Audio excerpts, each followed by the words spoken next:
आम आदमी पार्टी के तमाम नेता कह रहे हैं कि ईडी गुरुवार यानी कि आज के दिन किसी भी वक्त अरविंद केजरीवाल के घर पर पहुंचकर उनकी गिरफ्तारी कर सकती है। मेरे साथ बात करने के लिए आम आदमी पार्टी के वरिष्ठ नेता जैस्मिन शाह हैं।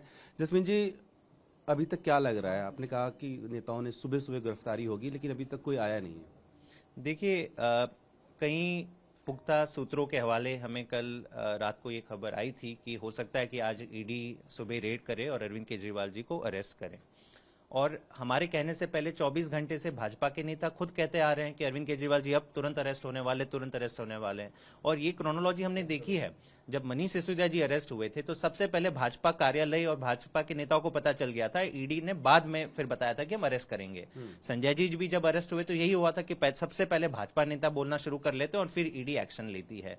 तो हमें कुछ ऐसा ही अंदाजा है कि इनके ऊपर कोई सख्त एक्शन होने वाली है, इसलिए हमने ये बात रखी थी। आपने सूत्रों का जिक्र किया, तो ईडी से जुड़े सूत्र ये कह रहे हैं कि ऐसा कोई प्लान नहीं था कि रेड डाली जाएगी। इवन जो रिप्लाई गया है सीएम की तरफ से, उसको अभी एग्जामिन कर रहे हैं और हो सकता है चौथा समन दें, और बिल्कुल खारिज कर दिया है।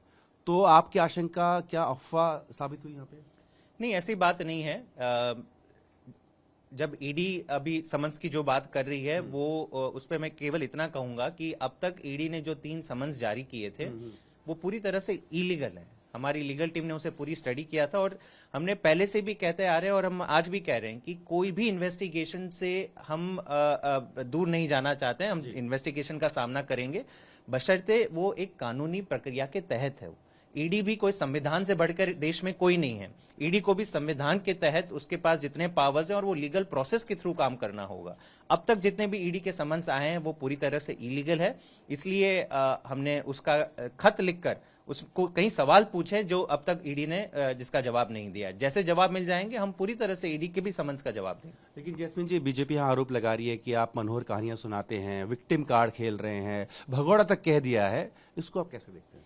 मेरे ख्याल से अगर मैं इनकी बीजेपी के नेताओं की लिस्ट में बता दूं आपको, हेमंत बिश्वा शर्मा, शुवेंदु अधिकारी, नारायण राणे, अब छगन भुजबल जो उनके साथ जुड़ गए हैं, अजीत पवार, बड़े बड़े नेता, हजारों करोड़ के घोटाले का आरोप है।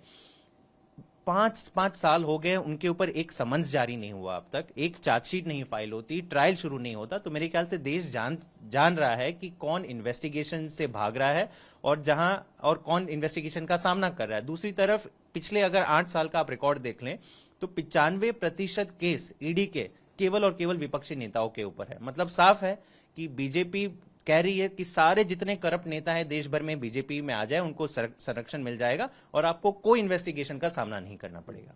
अब जबकि भी ईडी की तरफ से स्पष्ट हो गया है, तो अभी भी आपको लगता है कि गिरफ्तारी हो सकती है आज या आगे? फिर उसको लेकर क्या रुख करेंगे? क्या कोर्ट जाएंगे? क्या करेंगे? देखिए, कभी भी ये संभव है। मैं आपको ये बता दूं क्योंकि आज ही नहीं, कई टाइम से बीजेपी के सारे नेता ये साफ कह रहे हैं कि ये अरेस्ट होना मुमकिन है और मेरे ख्याल से जो भी कदम लेती है हम उसका सामना करेंगे। और अभी हमने एक मैं भी केजरीवाल कैंपेन भी चलाया था, तो दिल्ली के लोगों के भी इस पे साफ राय है कि भले अरविंद केजरीवाल जी अरेस्ट क्यों ना हो जाएं, लेकिन दिल्ली सरकार के मुख्यमंत्री अरविंद केजरीवाल जी ही रहेंगे। अगर ये नौबत आई तो दिल्ली सरकार भी जेल से चलेगी। बात के लिए शुक्रिया। तो आम आदमी पार्टी नेताओं का कहना है कि लगातार बीजेपी इस बात को कह रही थी कि अरविंद केजरीवाल की गिरफ्तारी होनी है। ऐसे में उनको भी इस बात की आशंका थी, लेकिन ये साफ कर दिया है कि भले ही उनकी गिरफ्तारी भी हो जाएगी तो भी दिल्ली के मुख्यमंत्री आम आदमी पार्टी को जो है संभालने का काम दोनों को अरविंद केजरीवाल ही जेल से करेंगे। प्रोड्यूसर वीरेंद्र मौर्य के साथ जितेंद्र भाटी।